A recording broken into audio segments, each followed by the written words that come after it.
All right, today is, I believe today is May 12th. So, I guess this evening while I was at work, I was trying to figure out what I was going to do a video on next. I'm sure people are sick of me rambling, and I'm sure not everybody wants to watch me paint all the time. So, I guess we're going to talk about basic going over this plow and how it's set up on the tractor. I do not have the book with me here to explain it, but I'm going to go off the best of what I know in my head. So anyway, when I get to plow out for the first time of the year, basic things to go over is I'm checking the shins. They also refer to these as points. I replaced them last year, but I guess I'm trying to make sure that none of these are severely bent down, trying to make sure that they're not worn. Big thing is they call this underneath piece, it'd be all of this, and this down here would be the frog. The biggest thing, you don't want to be able to get into that. Like if you start wearing into that, it's replaceable, but good luck finding one for something vintage. I don't think they make them anymore. So kind of look over those. All of these seem to be good. Like I said, I replaced them and I didn't plow too awful much. Another thing I'm looking for is the shins. These are the shins. These ones on this plow are getting pretty bad. They're actually, I can zoom in, see how they got that ripple look. I do have a new set for this plow. I'm probably going to open up and plow maybe a half a day or so with them, and then because they're about ready to get into the frog, so we're probably going to do that. For some reason the back two are way worse, but anyway. And then another thing we're looking for is the land sides, which is these here. This one actually has a wear pad on it. All of these do. These are probably due to be flipped over. They're getting pretty bad, so I may do that. I haven't decided yet. So, and then lastly, another thing that we want to go over is the coulters. This plow, I don't even like to show it off because every coulter is different. All the bearings are basically on their last leg and they need set better. But for what I'm doing, it does what I need.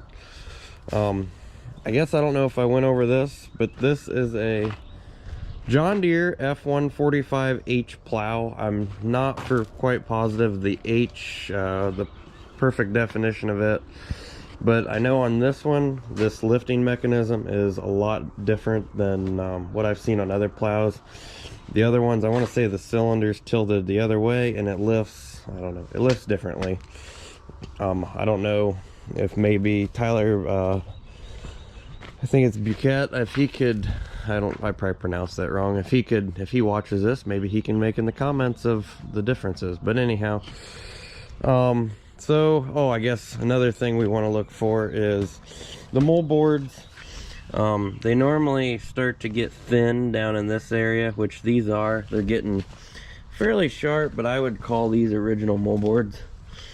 So we're not going to worry about that. And then another thing, I just put these on, I think last year, the year before, is these cover boards or trash boards. The effect of those is if you're in real tall grass or anything, those blow the top end of the grass and the soil down underneath so it covers. So as I'm looking at this plow, as I'm talking, I'm actually doing my inspection while I'm doing this. I've noticed that, like I said, the shins, they're on their way out, and I have those. We're going to put those on probably. I want to get stuff opened up. And then I noticed that this bolt here is loose. I've seen that. You do not want to hold your thumb under that and try to tighten it. That will rip your thumb off. It'll make you bleed and it'll hurt. So that's pretty much of what I go over with inspection wise. And I guess that's pretty much that. I guess while I'm getting it ready, I've actually already done it. I greased the whole plow on this F145 plow.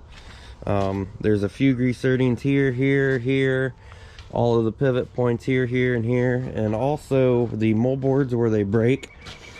These are trip plows, and they grease at these hinge points here. So I believe I've already got all the service basically done, so we're pretty much ready to go with that. I guess we'll fire it up. This tractor hasn't ran since, maybe last Wednesday or Thursday. So crawl on it and I'll lift the plow up, and I guess I'll show you what the frog and all that looks like. And then we're gonna go with basic setup for this John Deere 4010.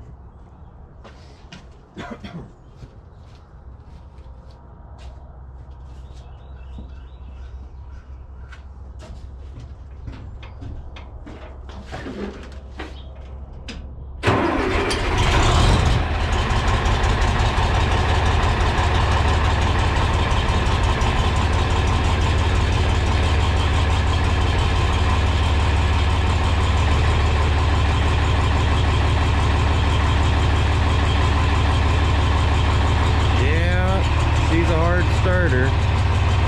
So I'm gonna let that warm up a little bit. I guess we can walk up here. I can probably raise the hydraulics, I guess hopefully you can hear me. I'm gonna let it run while I'm working underneath it, or it'll coast down. So we're gonna raise the hydraulics up. Right now I've got this on the 3-point, and then I've got it tied into my second outlet for the rear lift. So push that forward, plow will lift up, and it's up. Then we walk back here. I leave the stand normally in the down position when it's setting, that way it doesn't coast down. So I guess I can try to show you underneath here. This here's the frog.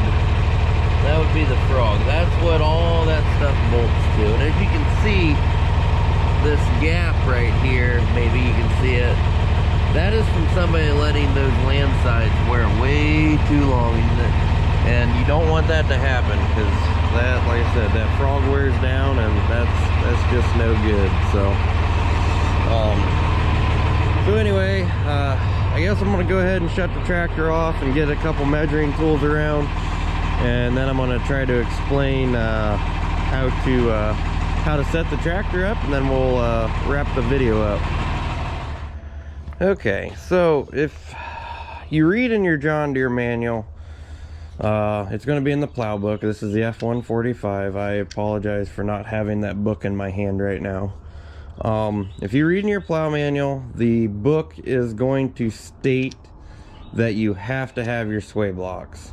So I've got the sway blocks on. I don't remember, I want to say they run in this position, but I don't remember. I'd have to verify that. But it will not plow correctly if it is in the wrong position. What you really want to do, I'm going to try to stretch my straight edge out here. I know I'm waving you guys all around. Let's just pretend like, yeah, I definitely got to switch those into the other position. So what you're going to do, I'm going to call the tape measure my straight edge. And what you want is for this cut edge to be right at the edge of your tire, which is going to run right on that sidewall of the furrow. So I do believe, and like I said, I apologize, I do believe that these sway blocks, they need to go on the other way. I think I actually had them on like this, so I could I think I had a mowing machine or something hooked up, so they need to actually turn sideways and then bolt up, and then that'll take care of this gap. If you don't have them on, it will not plow right. Been there, tried that. So maybe we can get another view, but if you eyeball from the tire, and that tape measure is a straight edge, like I said, the sway blocks is wrong, but you want this set cutting edge right along your furrow. That way it cuts every square inch of that field. Okay, up next, wheel spacing is really big. I don't remember the number, but I did set this tractor up to plow. I believe it's from the edge of the tire. So we measure here to